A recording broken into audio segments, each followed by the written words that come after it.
সালামু আলাইকুম। আজকের এই ভিডিওটা যারা জামাতের কর্মী সমর্থক আছেন আপনারা শেয়ার করতে পারেন, কারণ জামাতের আমির ডক্টর শফিক সাহেবকে নিয়ে ভারত যে গেম খেলে ফেলেছে, অথবা যেটা নিয়ে ইতিমধ্যে তিনি মার্কেটে ট্রলের শিকার হয়েছেন, অপবাদের শিকার হয়েছেন, আসল ঘটনাটা কি, আসল ঘটনা ছিল কি, আর মিডিয়া টেকনিক্যালি বিষয়টাকে কিভাবে সামনে আনছে। আসলে যত পেস লাগাইছে ভারত এবং রয়টার্সের প্রতিবেদন, আর সেখান থেকে আমাদের মিডিয়া নিউজটাকে কিভাবে পিক করেছে, ঘটছিল কি আর প্রকাশ হইল কি। তবে একটা জায়গায় ডাক্তার শফিক সাহেবের দায়বদ্ধতা আছে যে তিনি মেইন বিষয়টা ভারতের কথায় গোপন করছিলেন। বাট আসল ঘটনাটা কি আসুন দেখি। ডাক্তার শফিক সাহেব বলছেন, আন্তর্জাতিক মিডিয়া রয়টার্সকে দেওয়া এক সাক্ষাৎকারে রয়টার্সের একজন সাংবাদিক আমাকে জিজ্ঞেস করেছিল, ভারত যেহেতু আপনার প্রতিবেশী দেশ, তাদের সঙ্গে আপনাদের কোনো যোগাযোগ আছে কিনা, কোনো কথাবার্তা বা বৈঠক হয় কিনা।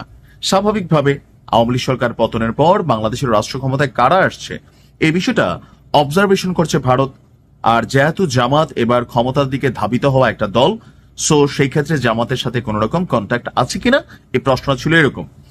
তখন জামাতের আমির বলছিলেন যে গত বছরের মাঝামাঝি সময়ে আমি অসুস্থ হওয়ার পর চিকিৎসা শেষে যখন বাসায় ফিরি, তখন দেশ বিদেশের অনেকেই আমার সঙ্গে সাক্ষাৎ করতে এসেছিলেন। অর্থাৎ গত বছর জামাতের আমির একবার হাসপাতালে ভর্তি হয়েছিলেন, আপনাদের খেয়াল থাকার কথা। তো এরপর তিনি বাসায় আসার পর স্বাভাবিক সবাই তার খোঁজ খবর নিয়েছিলেন। অন্যান্য দেশের সম্মানিত কূটনীতিক বৃন্দ যেমন এসেছেন, তেমনি ভারতেরও তখন দুইজন কূটনীতিক আমাকে দেখতে আমার বাসায় এসেছিল। অর্থাৎ আমরা দেখলাম গোপন বৈঠক, গোপন শব্দগুলা। এখন ডাক্তার শফিক সাহেব তো বলছেন ভিন্ন কথা, যে উনি যখন অসুস্থ ছিলেন বাসায় আসছেন, স্বাভাবিকভাবে আমি অসুস্থ মানুষ, আমাকে দেখতে আসতেই পারে। তো এখন আমার বাসায় দুজন ভারতের কূটনীতিক লোক আসলো, অন্যান্যদের মতো তাদের সঙ্গেও আমার কথা হয়েছে। অর্থাৎ এখানে স্পেসিফিক আলাদা কোনো গোপন বৈঠক ঘটে নাই।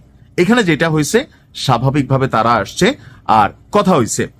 আমরা তাদের সঙ্গে আলাপ আলোচনার সময় বলেছিলাম, যত কূটনীতিক এখানে এসেছেন তাদের সকলের বিষয়েই আমরা পাবলিসিটিতে দিয়েছি। অর্থাৎ তখন জামাতের যেই উইং ছিল, মিডিয়া উইং, আমির সাহেবের সাথে যারাই দেখা করতো তাদের সম্পর্কে একটা বিস্তারিত তথ্য গণমাধ্যমকে দিত। তো জামাতের আমিরের প্রশ্ন ছিল বা তাদের টিমের প্রশ্ন ছিল, এই যে ভারতের লোকেরা আসছে তাদেরকে যে আমরা তো পাবলিসিটিতে দিয়েছি, আপনাদের এই সাক্ষাৎও কি আমরা পাবলিসিটিতে দিব বা আমরা পাবলিসিটিতে দিতে চাই। তখন ভারতের ওই কূটনীতিকরা আমাকে এটি না দেওয়ার জন্য অনুরোধ করেন। আমরা বলেছিলাম পরবর্তীতে যখনই আপনাদের সঙ্গে দুই দেশের স্বার্থ সংশ্লিষ্ট বিষয়ে বৈঠক হবে তা অবশ্যই পাবলিসিটিতে যাবে, এখানে গোপনীয়তার কিছু নেই। তবে প্যাচটা লাগছে কোনটা, ওই যে এই যে ভারতের কূটনীতিকরা না করলেন আর আমির সাহেব বিষয়টাকে বা জামাতের যে টিমটা ছিল তারা গোপন রাখলেন, আর রয়টার্সের প্রতিবেদনের মাধ্যমে ওইটা আবার সামনে আসলো। এখন আবার আমির সাহেব এই বক্তব্য দিচ্ছেন, এখানে আসলে একটু তালগোল পাকিয়ে গেছে, যা পাকানোর।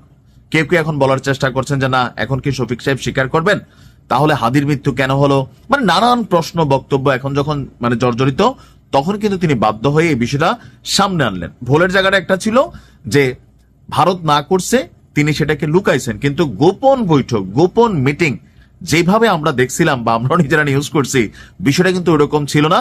ওনার বাসাতেই অসুস্থ আমিরকে দেখতে এসে কথাবার্তা হয়েছিল, এতটুকুই।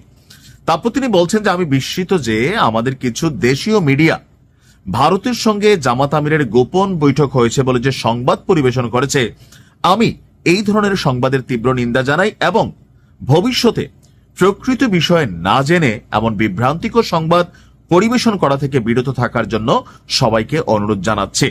তো ওনার এই বক্তব্যের পরে অনেকেই ওনাকে যেমন ধন্যবাদ দিয়েছেন, অনেকে আবার সেখানে সমালোচনা করছেন। বাট আমার কাছে মনে হয় দিন শেষে তিনি বিষয়টা পরিষ্কার করে দিয়েছেন, যার যেভাবে ইচ্ছা সেইভাবে বুঝেন, এটা আপনার ব্যক্তি ইচ্ছা।